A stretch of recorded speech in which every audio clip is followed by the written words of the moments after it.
sahumna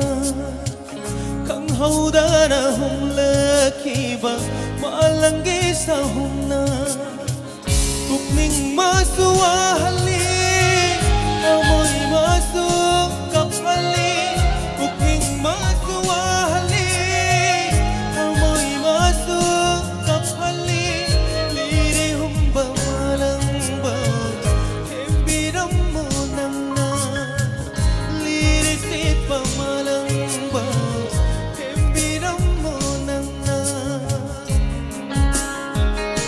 nung sibirang uy nakan irang tedelayhan ning balik nung sibirang uy nakan irang tedelayhan ning balik.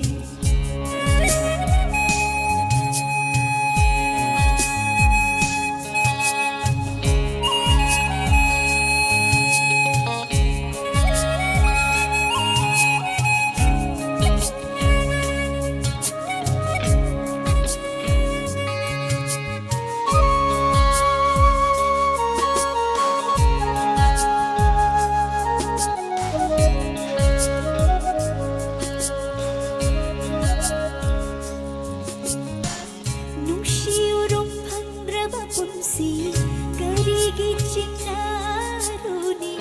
may samabu may chapter na yung laba punsi oy giyong ko nang na lirihok pa palamba Layrang layrada pagpasalabay o kinarinang nung si barang gilayrang butamoy pandan nure Layrang layrada pagpasalabay o kinarinang nung si barang gilayrang butamoy pandan nure nung si birang buhay nakan irang tedelayhan ning balik nung si birang buhay nakan irang tedelayhan ning balik.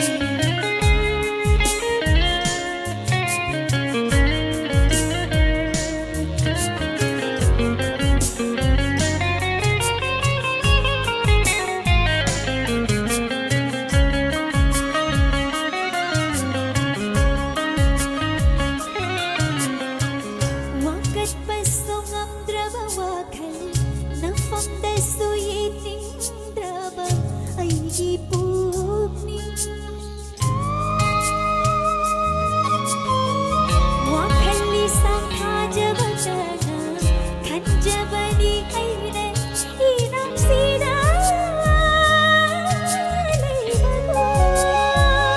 Layrang nagkada sambal ako'y gekan na jay kong dyan nung si birang buhay na nung si badi humno Layrang nagkada sambal ako'y gekan na